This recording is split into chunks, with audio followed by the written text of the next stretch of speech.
Здравствуйте, друзья! Это канал Лары Володиной, и у нас ЧП. Заблокирована Сберкарта, на которую приходят пожертвования на якутят. Навряд ли нам удастся разблокировать, и не так все быстро и легко. Но собаки наши, спасеныши, должны же как-то выживать.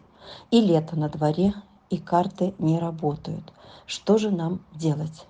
Как выжить? Собаки хотят есть, и мы давно не собирали на корм. Сейчас можно отправить помощь на Тинькофф. В реквизитах эта карта есть, и она на мое имя.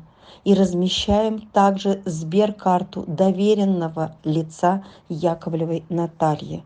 Эта карта пока будет находиться у меня, и с этой карты будем оплачивать корма, лечение, перевозки. О работе сайта Donation сообщим через несколько дней, когда дождемся ответ от техподдержки. Приносим наши извинения и очень прошу продолжить вашу помощь на Тинькофф на мое имя или Сберкарту на имя Яковлевой Натальи.